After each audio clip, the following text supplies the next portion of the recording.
입술 질환들이 공통점을 찝으면 어떨 때 내가 재발하는지 그 위험 인자들은 몇 가지가 알려져 있어요. 육체적으로 필요한 것, 정신적 스트레스, 잠 못 자는 거. 요 중에서 생각보다 사람들이 간과할 수 있는 기여도가 굉장히 크다.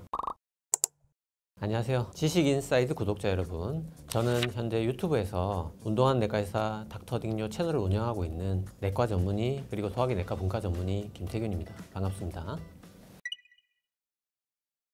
입술 질환들이 세 가지 질병이다 보니까 공통점을 찝으면 잘 필요한 사람, 그러니까 체력적으로 좀 약한 사람, 그 다음에 의외로 또 육체적인 피로감보다는 심리적인 스트레스가 또 기여도가 상당히 크거든요. 그래서 심리적으로 약한 사람들이 있어요. 우리가 중꺾마, 중요한 거 꺾이지 않는 마음이라고 하는데 잘 마음이 꺾이는 사람들이 있어요. 유리 멘탈. 저 같은 이제 유리 멘탈인 분들이 오히려 육체적으로 좀 약한 것도 기여도가 상당히 큰 건 맞지만 저나 뭐 제 주변의 환자들 진료를 해보면 거의 이거는 확실한 공통점이라고 할 수 있습니다.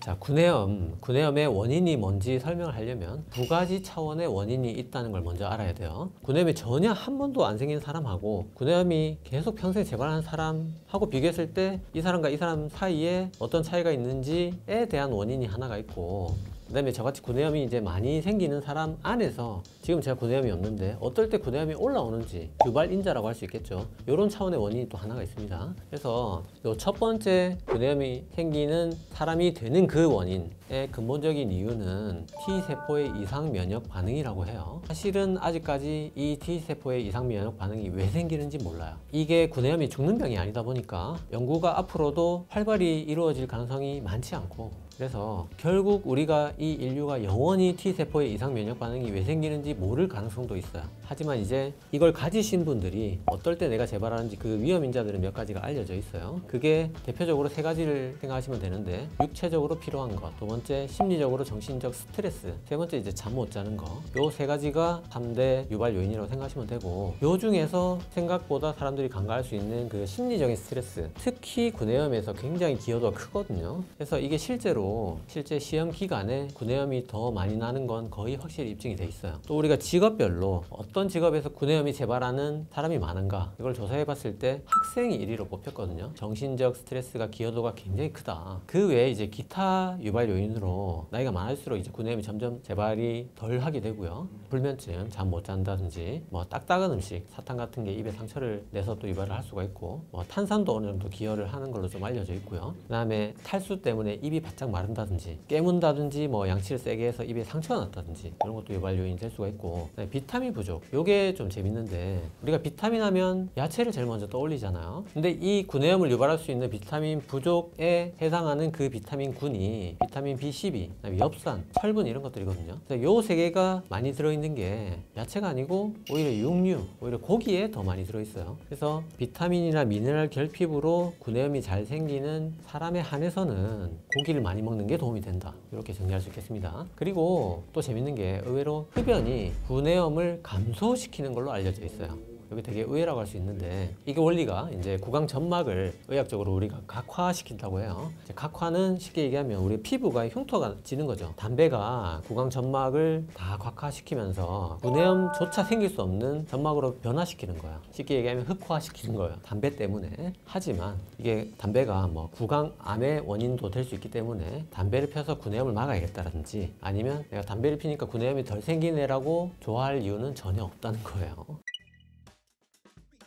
구내염 걸렸을 때 딱 나을 수 있는 먹는 약 많이 궁금해 하시는데, 이 먹는 약은 여러 연구에서도 딱 이게 구내염을 재발을 막는다든지 뭐 기간을 줄인다든지 이렇게 명확하게 통계적으로 의미 있게 입증된 약은 없어요. 그래서 아까 말한 비타민이라든지 벌꿀 프로폴리스라든지 이런 것들을 먹어서 내가 개인적으로 재발을 적게 한다든지 기간을 단축시키는 사람이 있다면 그 분들에 한해서 비타민이나 프로폴리스를 한번 먹어볼 수는 있습니다, 그런 분들은. 하지만 결국 이제 이런 먹는 약은 입증된 것이 없기 때문에 우리가 결국 연고나 패치 이런 것들로 구내염의 통증을 줄이고 기간을 줄이는 걸 목표로 삼는 게 현실적인 치료 방법이다, 이렇게 말씀드릴 수가 있고, 결국은 이제 스테로이드 연고, 스테로이드 패치예요. 오라메디 같은 것들인데, 개인적으로는 근데 이 연고하고 패치 중에서는 패치를 더 추천을 드립니다. 왜냐면 이제 오라메디 같은 게 아무리 강력하게 붙어 있다고 해도 이게 먹어서 소실되는 부분이 상당하거든요. 그래서 패치가 그나마 조금 온전하게 있을 수 있고, 그래도 밤에 이제 자기 전에 딱 붙이면 아침까지 거의 소실 없이 조금 더 온전하게 국소 효과를 기대할 수가 있습니다. 그래서 밤에 자기 전에 패치 붙이고 주무시는 걸 추천드리고, 그 다음에 이제 악마의 약 알보칠 아시죠? 이게 이제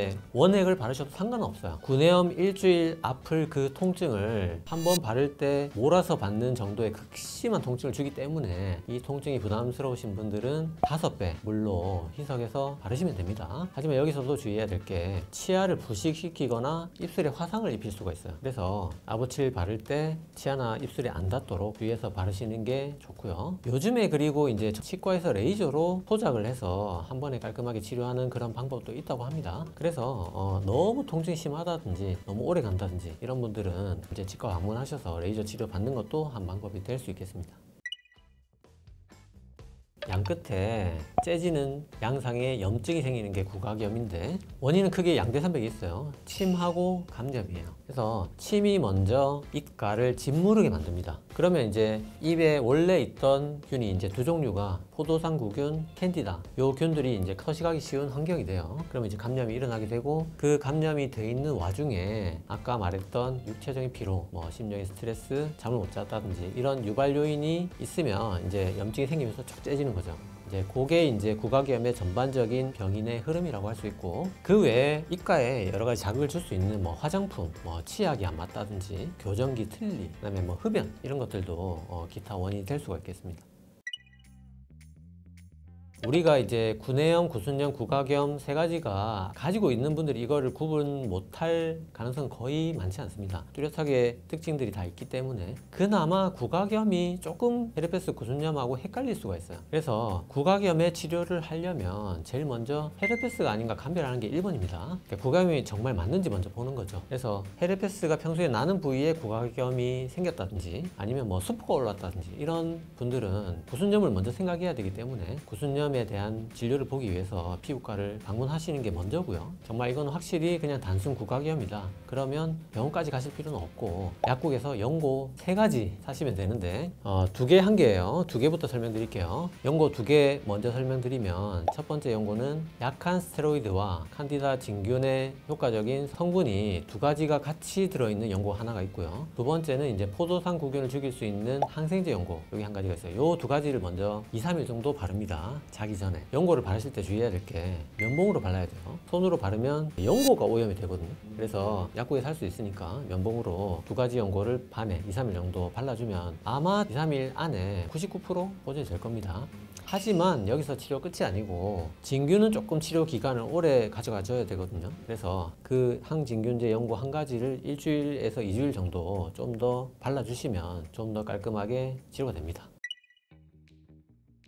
3가지 구내염, 구각염, 구순염 중에서 유일하게 이게 원인입니다 라고 딱 집을 수 있는 병이 헤르페스 단순포진 구순염이에요. 그래서 원인이 정해져 있습니다. 바로 1형 단순포진 바이러스예요. 근데 이 바이러스가 전 인류의 60에서 90%가 가지고 있어요. 그래서 저도 가지고 있고 시청자 여러분들도 다 가지고 있습니다. 근데 여기서 3분의 1만 그 평생 수포가 재발하는 그 증상을 가지고 있고, 3분의 2는 무증상 복균자로 평생 산다고 해요. 그래서 결국 전 인류의 20에서 30%가 계속 재발하는 이 사이클을 반복하는 증상을 가지고 있는 병이 단순포진 구순염이 되겠습니다.